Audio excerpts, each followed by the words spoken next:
হযরত মাওলানা রেজাউল করিম টাঙ্গাইলী, সদর বাংলাদেশ মুজাহিদ কমিটি, ঢাকা বিভাগীয় শাখা।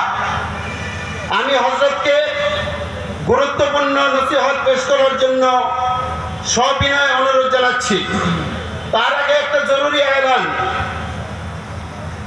আপনারা জানেন, আমাদের মাহফিলে যখন আমাদের শায়েখরা স্টেজে আসেন, কোনো ঘোষণা দেওয়া হয় না।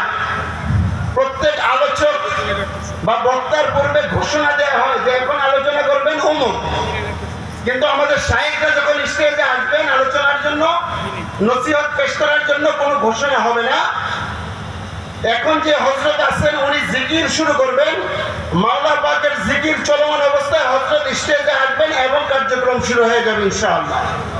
সুতরাং আমরা যে যেখানে আছি, মাইকের আওয়াজ যতদূর পৌঁছছে, আমি প্রত্যেক ভাইকে সবিনয়ে অনুরোধ করব, আমরা সকলেই মাহফিল স্থলে চলে আসছি। কারণ আমাদের মাহফিল অনেক রাত্র পর্যন্ত হয় না। ইনশাআল্লাহ যথাসময়ে আমাদের মাহফিল শেষ হয়ে যাবে। জি, আর স্বেচ্ছাসেবক ভাই যারা আছেন, পিছনে অনেক ভাই দাঁড়ানো আছে, সকলে মাঠের চট পিছাইয়া দেয় এবং ভাইদেরকে বসার সুব্যবস্থা করে দেয়। যে এই মুহূর্তে আমাদের সামনে আলোচনা করবেন আমাদের হযরত মাওলানা রেজাউল করিম সাহেব। আমি হযরতকে সবিনয়ে আলোচনা শুরু করার জন্য অনুরোধ জানাচ্ছি। আসসালামু আলাইকুম ওয়া রাহমাতুল্লাহি ওয়া বারাকাতুহু।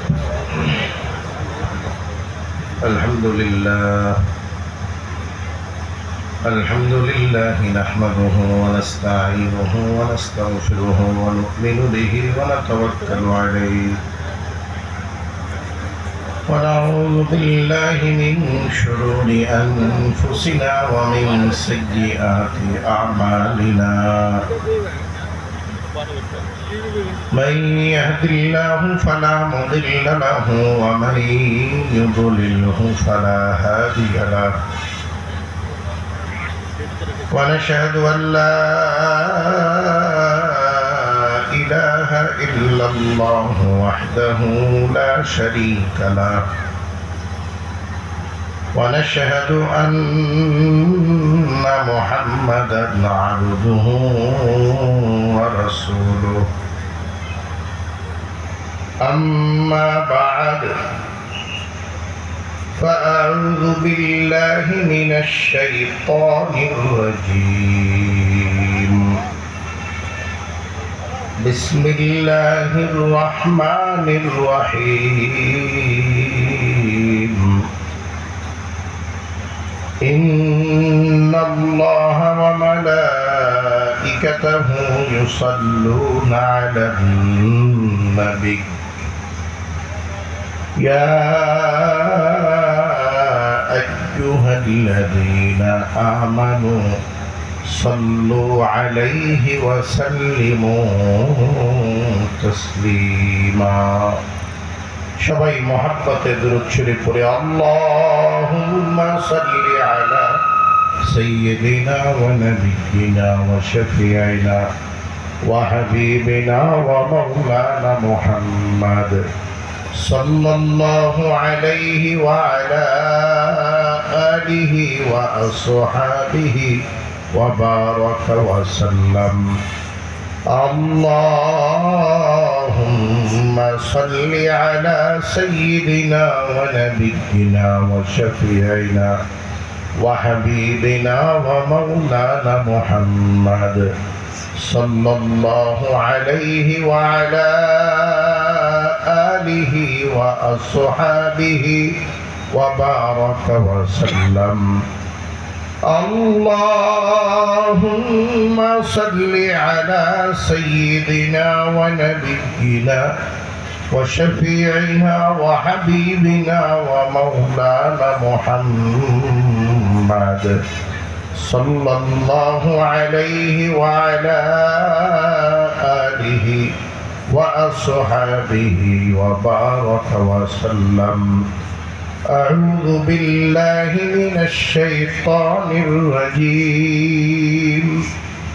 بسم الله الرحمن الرحيم يا أيها الذين آمنوا اذكروا الله ذكرا كثيرا وسبحوه بكرة وأصيلا صدق الله العظيم وصدق رسوله النبي الكريم ونحن على ذلك لمن الشاهدين والشاكرين والحمد لله رب العالمين আলহামদুলিল্লাহ বাংলাদেশ মুজাহিদ কমিটি ভালুকা উপজেলা শাখার উদ্যোগে আয়োজিত আজকের এই কবিরবাড়ি সোনার বাংলা স্কুল অ্যান্ড কলেজ মাঠে আয়োজিত আজকের এই বিশাল ওয়াজ মাহফিল ও হালকায় জিকিরের মাননীয় প্রধান মেহমান, এদেশের লাখো কোটি তৌহিদি জনতার প্রাণের স্পন্দন, ধর্মীয় আধ্যাত্মিক রাহবার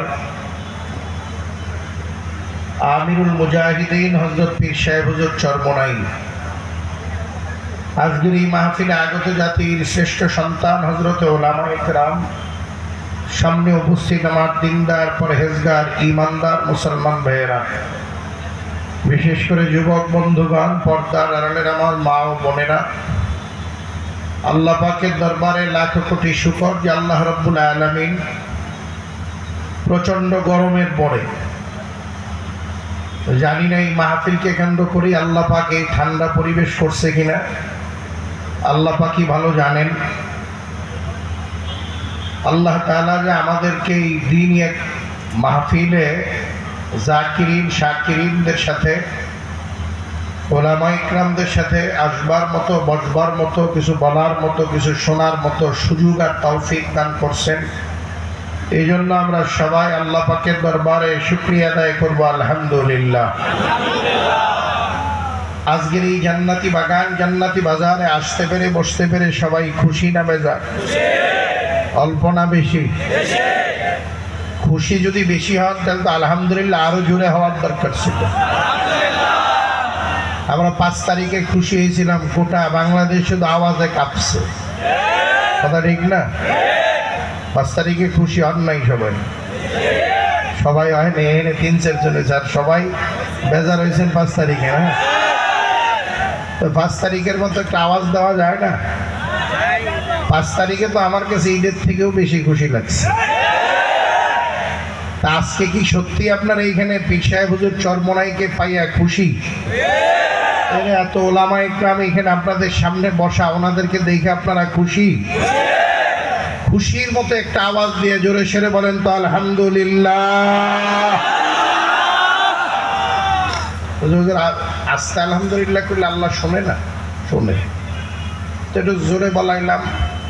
আমার আপনার অনেক ভাইয়েরা বাহিরে চার দোকান, পানের দোকানে বসা, ওনারা ভাবতেছে যে মাহফিল তো শেষ হবে রাত্রি 12টা-1টায়, এত আগে যে কি করবে। আবার কিছু বুদ্ধিজীবী আছে, তারা ভাবতেছে যে ওয়াজ ওই মোল্লা মৌলবীদের কথা শুনে কেটা, ওনাদের নিজেদেরকে নিজেরা খুব বুদ্ধিমান মনে করে। আওয়াজটা একটু জোরে দিয়ে ওনাদের কানে যদি আওয়াজ যায়, আর যদি মাথায় ঘিলু থাকে, তবে ঘিলু থাকলে তো চিন্তা আসবে, কথা ঠিক না? আওয়াজটা দিয়ে বুঝাইলেন যে কপাল পোড়ার দল, তোরা না আইলেও একদল জান্নাতের মেহমান জান্নাতের বাগানে আল্লাহ ঢুকাইয়া রাখছে, কথা ঠিক না? এই জন্য আওয়াজটা একটু জোরে দেওয়াইলাম। বাকি বাহিরে যারা দোকানে পাটে আছেন, দোকানপাট কালকেও থাকবে। এই সিড স্টোর বাজার, এটা কালকে থাকবে না, আল্লাহ যদি ধ্বংস না করে। থাকবে কি থাকবে না? দোকানপাট, ঝালমুড়ি, পেঁয়াজু, চা, পান। কিন্তু এই জান্নাতের বাজারটা কালকে না আজকেই, অল্প সময় পরেই মোনাজাতের মধ্য দিয়ে শেষ হয়ে যাবে। এ বাজার আর থাকবে না, কথা দেখে না? বলবেন যে হুজুর বাহিরের বাজারে তো কিছু খাওয়া যায়, মজা পাওয়া যায়, এইখানে তো কিছু পাই না। ভাই এই বাজার তো চা খাওয়ার বাজার না, চা পাওয়ার বাজার না, পান পাওয়ার বাজার না, মাছ তরকারি পাওয়ার বাজার না। এই বাজার তো আল্লাহ পাওয়ার বাজার, আল্লাহ পাওয়ার বাজার, আল্লাহ পাওয়ার বাজার। আমরা কি আল্লাহকে পাইতে চাই না? ভাই কেউ যদি আল্লাহকে পায়, আল্লাহকে যদি কেউ পায় তার তো আর কিচ্ছু লাগে না। একটা বালি কণাও যদি আর তার না হয়, তার আর কোনো কিছুর প্রয়োজন নাই যদি শুধু আল্লাহ হয়ে যায়। কথা ঠিক না ভাই? দুনিয়ার রাজত্ব পাওয়ার মধ্যে তো মজা নাই। দুনিয়ার খাবার উচিতের থেকে একটু বেশি খাবেন, পেটে গ্যাস হয়ে যায়, বদহজম হয়ে যায়। কথা ঠিক না? টয়লেটে দৌড়াইতে হয়। কি বলেন? দুনিয়ার খাবারের মধ্যে যত মজা আবার তত জ্বালাও আছে। কি বলেন? কিন্তু আল্লাহ পাওয়ার মধ্যে কোনো জ্বালাও নাই, ভেজালও নাই।